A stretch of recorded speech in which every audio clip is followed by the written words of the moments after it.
"You half-evolved chimp. Get your dirty black hands off my food right now." That's all it took to shut down an entire dining room. Lydia Harrington stood over a black chef, soup dripping from her fingers. The bowl she had just thrown was still spinning on the tile floor. 80 guests. Nobody moved. It was utterly humiliating. "Folks like you can't even afford soup, so why the hell do they let you cook it?" He didn't say a word, just wiped the soup off his face and walked back into the kitchen. She thought she had won. But what this woman didn't know, what she couldn't even imagine, was about to hit her so hard she would be begging on her knees within the hour. Damn, she really just did that? All right, let me take you back to the beginning. Before the soup, before the insults, before any of it. Early that morning in Charleston, South Carolina, the sun wasn't even up yet. The streets were still dark, still quiet. The air was thick with that low country salt and humidity that clings to your skin like a second layer, and Marcus Everett was already at work. He pushed through the back door of the Hearth, the flagship restaurant inside the Thornfield Grand Hotel. No fanfare, no driver dropping him off, just a man in a plain jacket, keys in hand, stepping into a kitchen that still smelled like last night's wood smoke and fresh scrubbed steel. He flipped on the lights one row at a time, tied his apron, pulled his knife roll from the shelf, and unfolded it on the counter like a surgeon laying out instruments. Then he started chopping. The sound of that blade on the cutting board, steady, rhythmic, precise, was the only noise in the entire building. Shallots first, then thyme, then garlic crushed with the flat side of the blade and minced so fine it practically dissolved between his fingers. This was his church, his meditation, the place where everything made sense. Marcus Everett didn't grow up with money, not even close. He was raised by his grandmother May in a small town outside Macon, Georgia. A 2-bedroom house, screen door that never shut right, a kitchen the size of a closet where May turned collard greens, cornbread, and smoked neck bones into something that made the whole block show up on Sundays. She taught him everything: how to season by feel, how to tell when oil was ready by the way it shimmered, how to love people through food. By 14, he was washing dishes at a steakhouse off the highway to help pay bills. By 19, he had earned a scholarship to culinary school. By 25, he was staging in a Michelin-starred kitchen in Paris, France. The only blackface in the room, working twice as hard and saying half as much. He came back to the States with a vision, saved every dollar, found a partner, and quietly invested $8 million into building the Thornfield Grand Hotel from the ground up. But here's the thing about Marcus. He never sat in the owner's office, never put his name on a plaque in the lobby, never wore a watch or a ring or anything that screamed money. He wore a chef's coat, standard issue, same as everybody else on his team, because to Marcus, the stove was the point. Everything else was just noise. Soon after, his sous chef, Jamal Hayes, walked in. Young, early 30s, talented as hell, but hot-headed. Marcus had been mentoring him for 3 years, teaching him not just how to cook, but how to keep his cool when the heat wasn't coming from the stove. "You ready for tonight?" Marcus asked without looking up. Jamal grinned. 6 courses, seasonal tasting, local farm sourcing. I could do it in my sleep, chef. Marcus glanced at him. "That's exactly when you mess up. Stay sharp." Jamal nodded. He respected Marcus more than anyone alive. That evening, the dining room of the Hearth was full. Every table booked, candles lit, white tablecloths pressed crisp, exposed brick walls glowing warm in the low light. The smell of roasted butter and smoked rosemary floating through the air like a promise. Couples celebrating anniversaries, a group of friends toasting something loud and happy. Kayla Morrison, a social media journalist with 1.2 million followers, sitting alone near the kitchen pass, phone resting beside her wine glass, just enjoying the evening. Serena Blake, the hotel's general manager, moved through the room like a quiet current, checking on guests, adjusting a napkin here, a candle there. She stopped near the kitchen window, leaned in toward Marcus, and whispered something. He nodded, smiled. Everything was exactly where it was supposed to be. And then Lydia Harrington walked in. You could hear her before you saw her, heels cracking against the hardwood floor, a fur stole draped over her shoulders in late October, jewelry catching every candle in the room. 8. Perfume so heavy it arrived at the table before she did. Her husband, Philip, trailed behind, quiet, hands in his pockets. The kind of man who had learned a long time ago that it was easier to say nothing. Lydia snapped her fingers at the hostess. "Window table now." The hostess smiled politely. I'm sorry, ma'am.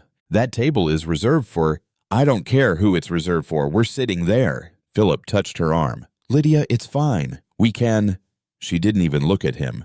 We're sitting there.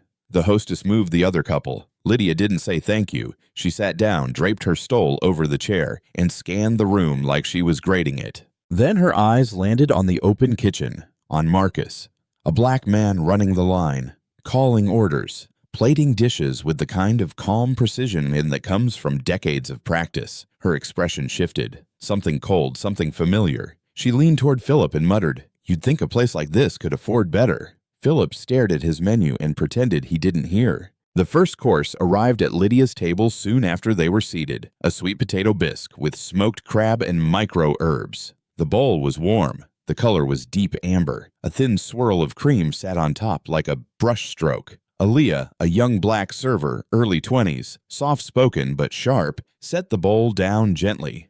"Our seasonal bisque, ma'am. Sweet potato with Carolina smoked crab." Chef Everett's signature to open tonight's tasting menu. Lydia looked at the bowl, then at Aaliyah, then back at the bowl. She picked up her spoon, took one sip, set the spoon down like it had insulted her.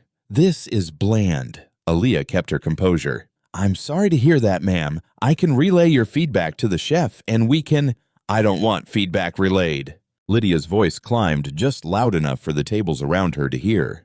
"I want someone competent to fix it. This tastes like it was made by someone who has never set foot in a real kitchen." The couple at the next table glanced over. A man 2 rows back lowered his wine glass. Kayla Morrison looked up from her phone. Aaliyah nodded.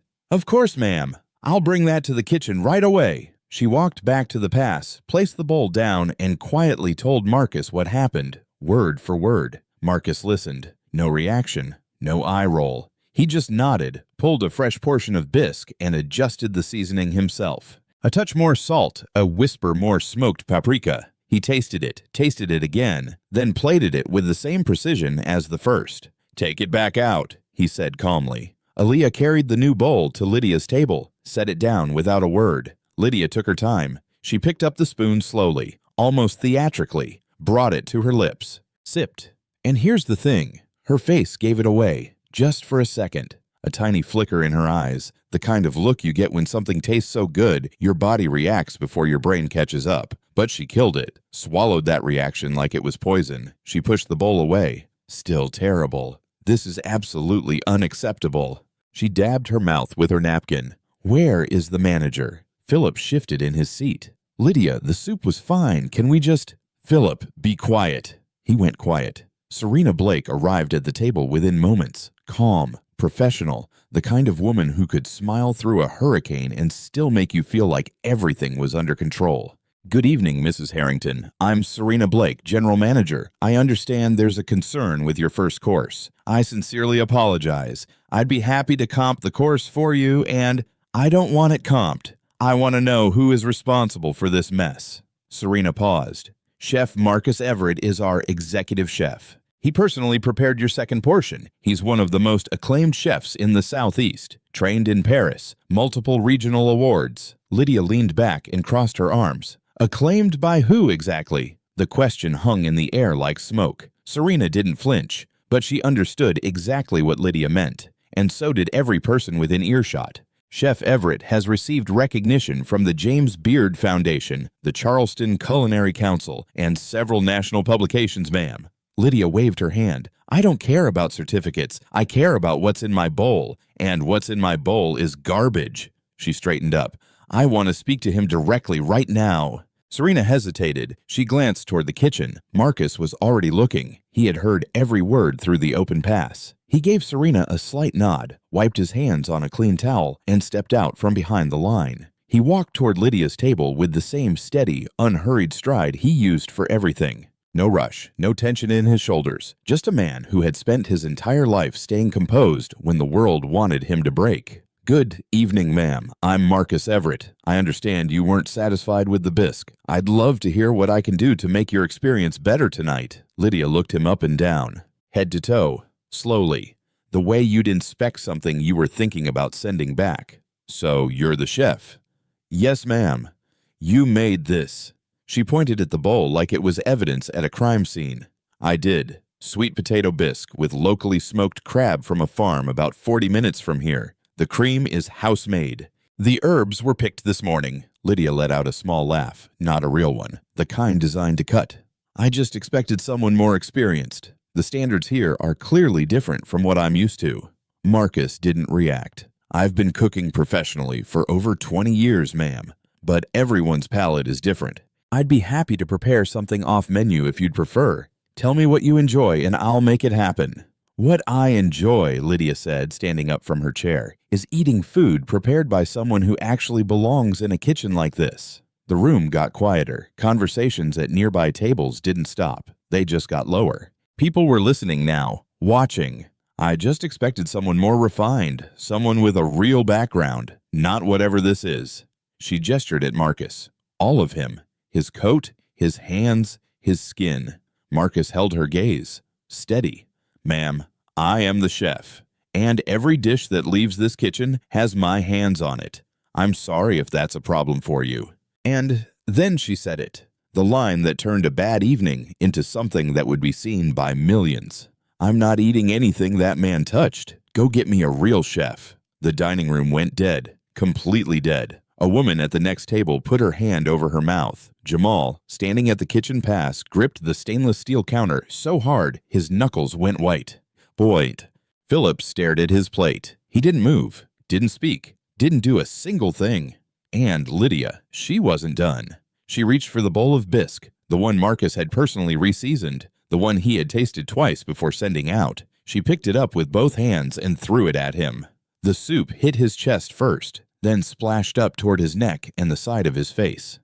It wasn't scalding, but it was enough. Enough to sting, enough to shock, enough to make every person in that room hold their breath. The bowl hit the floor and cracked, gasps across the entire dining room. Aaliyah froze near the service station, both hands over her mouth. Jamal started to move, fast, but Marcus raised one hand without turning around, just one hand. Jamal stopped. Marcus stood perfectly still, soup dripping down his white coat, a thin line of it sliding down his jaw. He looked at Lydia for a long moment, not with anger, not with defeat, with something she couldn't read, something that made her, for the first time that evening, look away. Then he turned around and walked back into the kitchen without a single word. Lydia sat back down, smoothed her napkin across her lap, picked up her wine glass, and took a sip like she had just returned from the restroom. She turned to Philip and said, "Well, someone had to put him in his place." Philip said nothing. His hands were trembling under the table. The kitchen door swung shut behind Marcus and the noise of the dining room disappeared. Just like that, 1 second he was standing in front of 80 people with soup dripping down his neck. The next, he was back in his world. Steel counters, blue flames, the hum of the exhaust hood overhead. Nobody spoke. The entire kitchen team stood frozen. 6 cooks, 2 dishwashers, Jamal, Aaliyah, who had followed him in. All of them staring at the man they respected more than anyone. Standing there, soaked in his own signature bisque. Marcus didn't say a word. He walked to the back station, untied his chef's coat, and pulled it off. The soup had soaked through to his undershirt. His neck was damp. His jaw was tight. He folded the stained coat, set it on the counter, then reached for a clean one from the shelf, slipped it on, and buttoned it up, top to bottom, slowly. Like he was putting on armor. Jamal was the first to break. "Chef, that was assault. She threw soup at you in front of the whole dining room. We need to call the police right now." Marcus looked at him. Calm, steady, the same look he always gave Jamal when the younger man's engine was running too hot. "We finished service." "Chef, we finished service," Jamal repeated. "Every plate goes out perfect. Every table gets what they came here for. That woman does not get to shut this kitchen down. Not tonight. Not ever." Jamal opened his mouth, closed it. His nostrils flared. His hands were balled into fists at his sides. But he nodded because when Marcus Everett said something in that voice, low, even, final, you listened. You didn't argue. You listened. Marcus turned to the rest of the team, made eye contact with every single one of them. "We're behind on the 3rd course for tables 6 through 12. Let's move." The kitchen exhaled, slowly at first. Then the muscle memory kicked in. Burners clicked on, pans slid across grates. The rhythm came back. Shaky, but it came back. Marcus pulled Serena aside near the walk-in cooler, away from the team, away from the noise. He looked at her and said 3 words.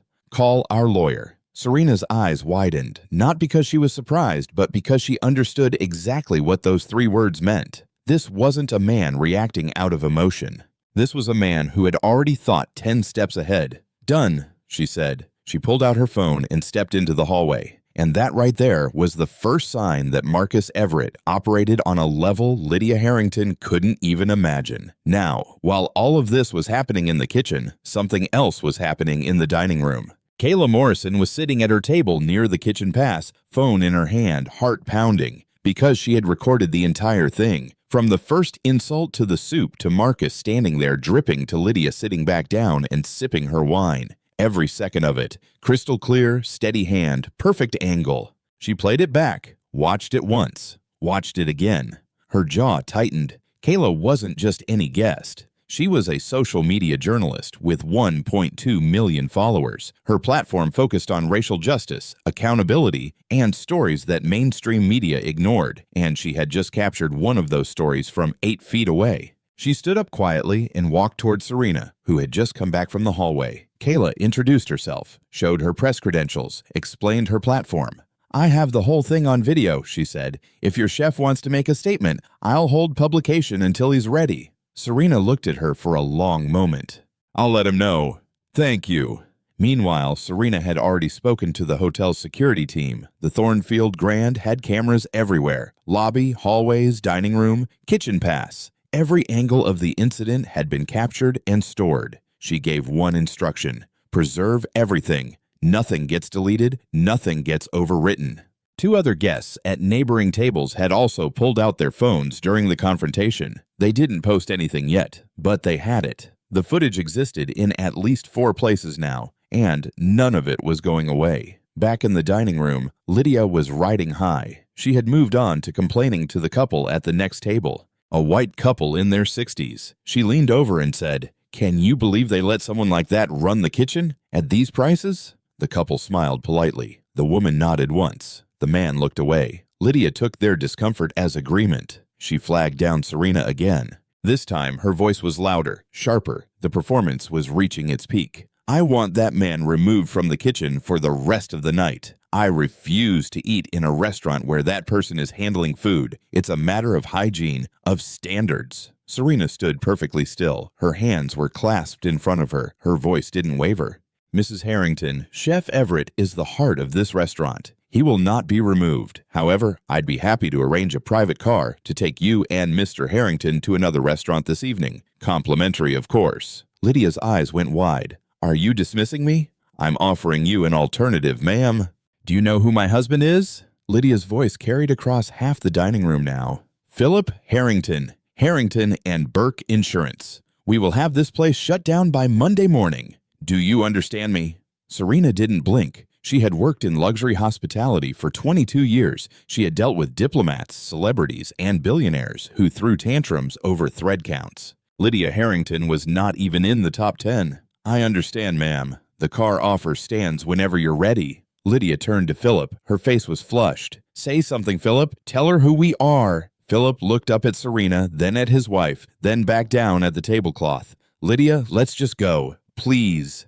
"I will not be chased out of a restaurant by the help." Lydia slammed her palm on the table. The silverware rattled. A wine glass tipped, but didn't fall. Philip closed his eyes. Across the room, he briefly made eye contact with Serena. His face said everything his mouth wouldn't. Pure, undiluted shame. What Lydia didn't know, what she had no way of knowing, was that while she was busy threatening to shut down the restaurant, Serena had already made a second phone call. To the Charleston Police Department, on Marcus's instruction. The report was simple. A guest had committed assault by throwing soup at a staff member. Video evidence was available. The victim wished to press charges. And the whole time while Lydia was yelling, while Philip was shrinking, while Serena was holding the line, Marcus Everett was in the kitchen. Cooking, plating the 3rd course for every other table. Butternut squash ravioli with brown butter and sage. Each plate identical, each portion measured to the gram, each garnish placed with tweezers. His hands did not shake. Not once. Okay, real talk. This is the part that gets me every time. Because Marcus didn't scream. He didn't curse. He just kept cooking. And honestly, that kind of self-control isn't a weakness. That's a man who knows exactly what's coming next. And y'all, It's coming. It's coming. Two police cruisers pulled up to the front entrance of the Thornfield Grand later that evening. No sirens, no flashing lights. Just two cars rolling quietly into the valet lane like they were checking in for dinner. Officer Trent Wallace stepped out first. Mid-30s, clean uniform, the kind of cop who kept his notepad in his breast pocket and his voice low. He walked through the lobby, past the front desk, and into the dining room with his partner 2 steps behind. The room noticed immediately. Conversations dipped, heads turned. The energy shifted from elegant to electric in about 3 seconds. And Lydia. Oh, Lydia noticed too. She saw the uniforms and sat up straight, smoothed her hair, adjusted her stole.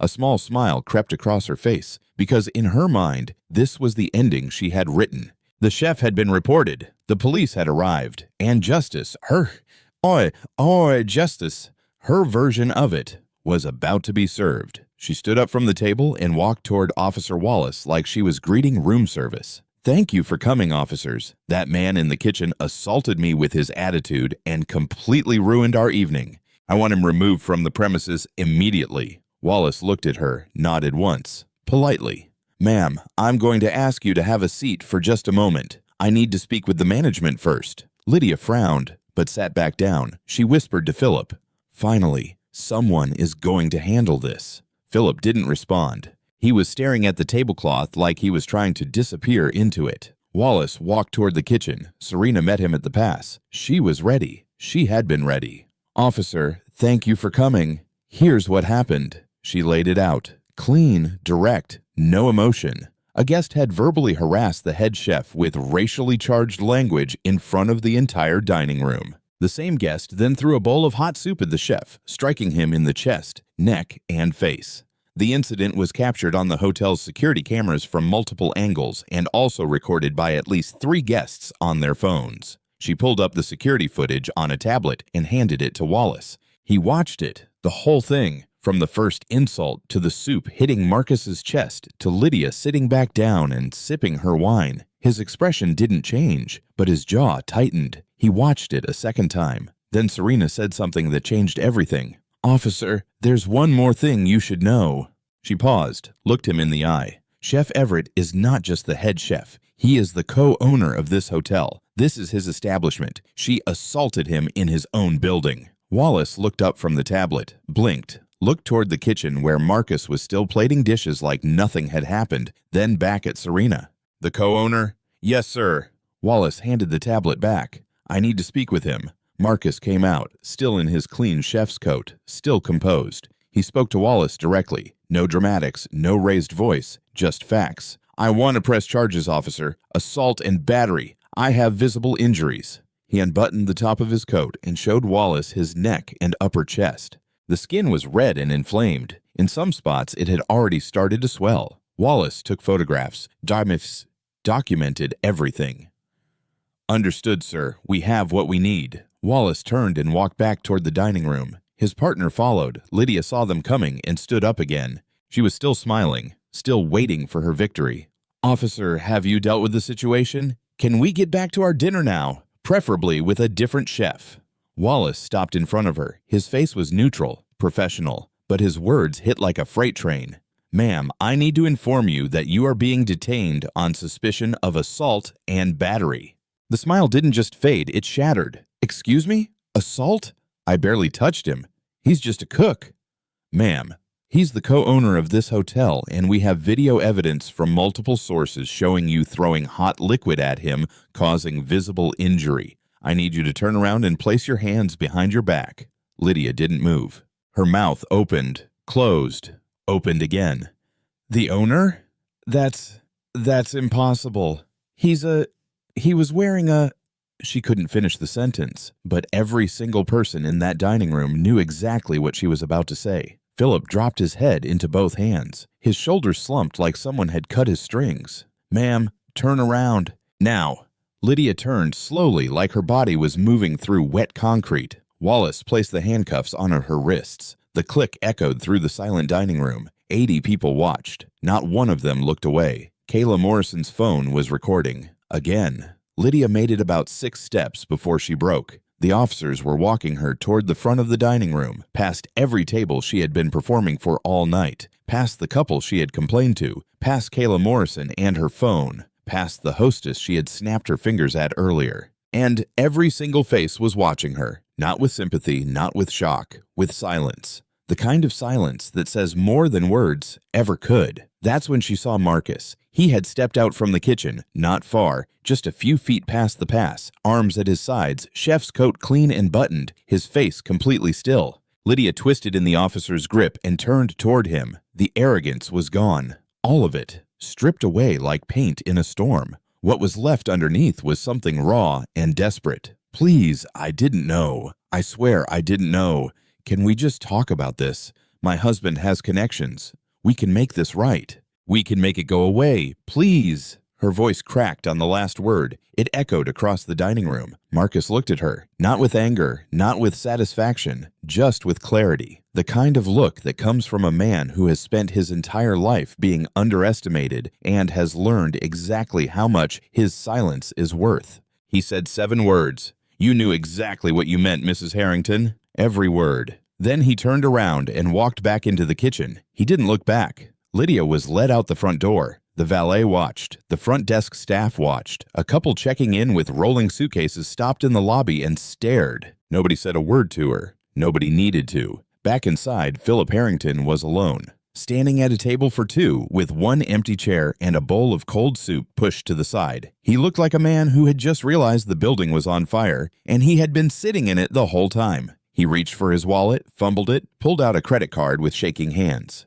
Serena approached him. Her voice was professional, not cold, but not warm either. "The meal has been voided, Mr. Harrington. There's no charge." Philip looked up at her. His eyes were red, his voice barely held together. "I'm sorry. I'm so sorry. I should have said something." Serena held his gaze for exactly 2 seconds. "You should have said something 2 hours ago, Mr. Harrington." She gestured toward the door. "I'll need you to leave the premises now."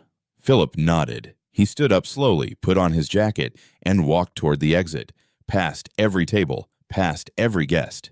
80 pairs of eyes on his back. No one looked away. No one pretended to check their phone. They watched every step. The front door closed behind him, and in the kitchen, something shifted. The tension that had been holding the room together like a wire, tight, humming, ready to snap, finally released. Jamal was the first to crack. He leaned against the counter, pressed both hands to his face, and exhaled like he had been holding his breath for an hour. His eyes were wet. He didn't try to hide it. Aaliyah was crying quietly, standing near the dish station with her arms crossed, tears running down her cheeks. Marcus looked at his team, every one of them. He put a hand on Jamal's shoulder and squeezed. "We still have 3 courses to serve. Let's finish strong." Jamal wiped his eyes, nodded, picked up his tongs. The kitchen came back to life, slowly. Then all at once, burners fired, pans moved, plates clinked. The rhythm returned. Not shaky this time. Solid, steady, defiant. And when the final course went out, a dark chocolate torte with salted caramel and bourbon cream, something happened that Marcus didn't expect.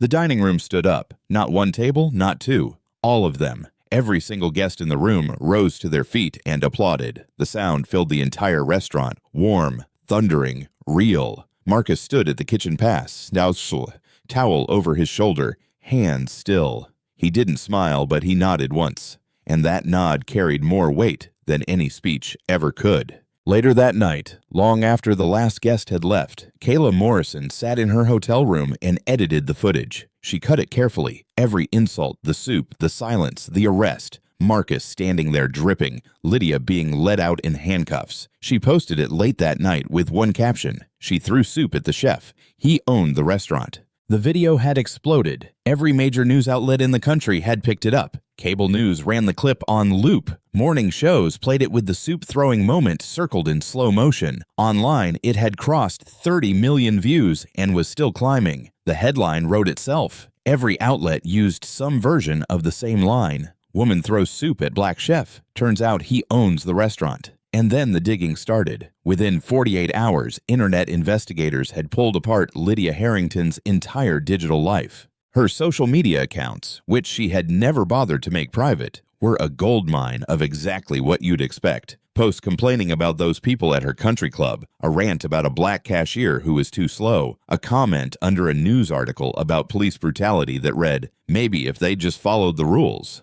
Screenshots of private messages where she referred to the staff at a hotel in Savannah as the animals. And then the real bomb dropped. A journalist in Savannah uncovered a police report from 3 years earlier. Lydia had been charged with assault after slapping a black hotel valet who she claimed had scratched her car. The charge was dismissed after Philip's attorney pressured the valet to drop the case. The valet, a 21-year-old college student working his way through school, never spoke publicly about it.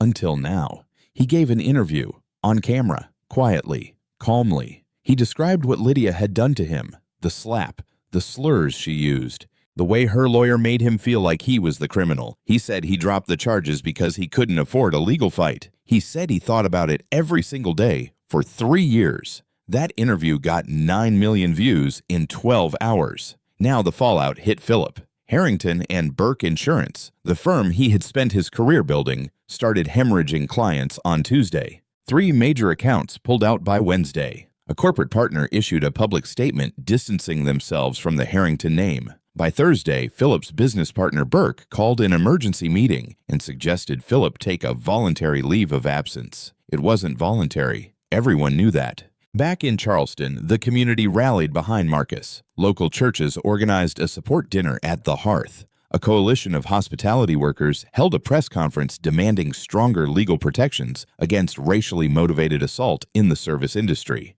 A state legislator introduced a resolution recognizing Marcus's contributions to Charleston's culinary scene. Marcus didn't attend any of it. He was in the kitchen, cooking, same as always, but his lawyer was very busy. Marcus's attorney filed 2 cases, criminal assault and battery, civil, damages for physical injury, emotional distress, and racially motivated harassment. Lydia hired a defense attorney out of Columbia. Expensive suit. Big reputation. His strategy was simple. Minimize everything. Call it a moment of frustration. Argue there was no real injury. Claim the video was taken out of context. It didn't work. The trial started on a Tuesday in late January. Judge Catherine Price presiding, 62 years old, 29 years on the bench. The kind of judge who removed her glasses when she was about to say something you didn't want to hear. The prosecution laid out the case like a blueprint. Clean, methodical, devastating. They played the full, unedited video from Kayla's phone, then the hotel security footage, 4 angles. Then they called Aaliyah to the stand, who described every word Lydia said that night.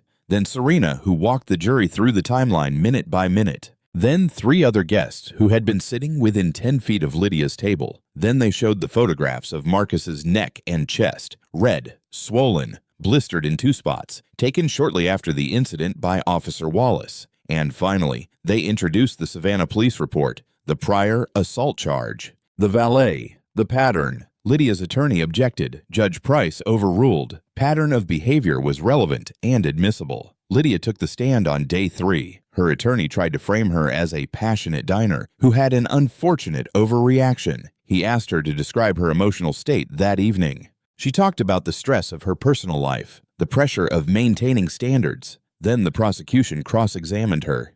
"Mrs. Harrington, did you throw a bowl of hot soup at Chef Marcus Everett on the night in question?" Yes, but I was provoked. He was, did you call him, and I quote, a dirty black man and tell him to get his hands off your food? I was upset. I didn't mean it the way. Mrs. Harrington, if Chef Everett had been a white man, would you have thrown that soup? Silence. Her attorney jumped up. Objection. Speculative. Overruled, Judge Price said without looking up. The witness will answer. Lydia sat there. Her mouth moved. No sound came out. She looked at her attorney, at the jury, at her own hands. Then she said 2 words that sealed everything.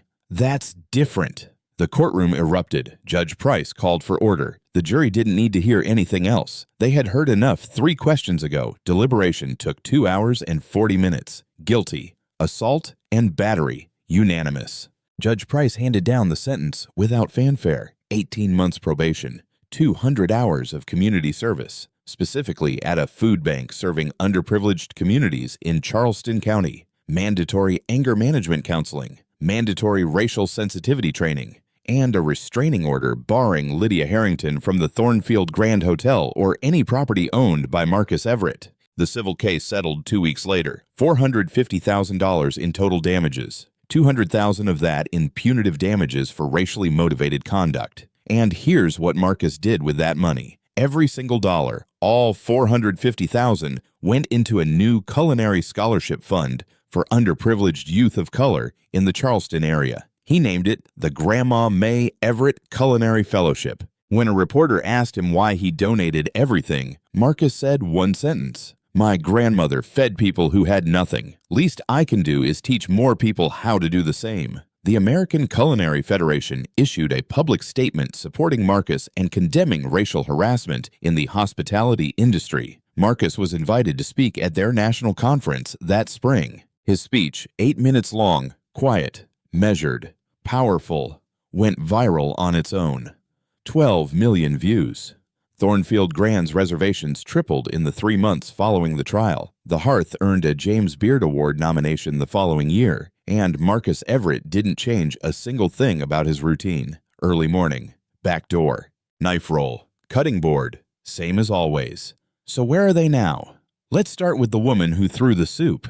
Lydia Harrington completed her 200 hours of community service at a food bank on the east side of Charleston. 5 days a week for 2 months, she stood behind a counter and served meals to people she would have crossed the street to avoid a year earlier. She finished her anger management counseling, finished her racial sensitivity training, checked every box the court required, but the court couldn't fix what the internet had already done. Her friends stopped calling. Invitations to brunches and charity galas dried up. The women she used to sit with at the country club suddenly had full tables. Her name had become a punchline, and then something worse than a punchline, a cautionary tale. She and Philip divorced 6 months after the trial, quietly. No press, no public statements. Philip kept the house. Lydia moved out of state, somewhere in the Midwest. No one is exactly sure where. Former friends described her with one word: isolated. Philip Harrington left Harrington and Burke Insurance. His partner Burke bought him out at a discount. Philip took a job at a small firm outside of town. Boring work, quiet life, the kind of existence you build when you're trying to make the world forget your name. 6 months after the trial, Philip did something no one expected. He sat down and wrote a letter, by hand, 3 pages, addressed to Marcus Everett. He didn't email it, didn't have his lawyer send it. He folded it into an envelope, put a stamp on it, and mailed it to the restaurant. Marcus received it on a Tuesday. He opened it at his desk after service. Read it slowly, every word. Then he folded it, placed it in his desk drawer, and closed the drawer without a single comment. Nobody knows what the letter said. Marcus never mentioned it, and no one ever asked. Kayla Morrison's coverage of the incident earned her a National Journalism Award that spring. Her platform grew from 1.2 million followers to over 4 million. She became one of the most respected voices in digital accountability journalism. Every year on the anniversary of that October night, Kayla drives back to Charleston. She walks into the Hearth, sits at the same table near the kitchen pass, and orders one thing: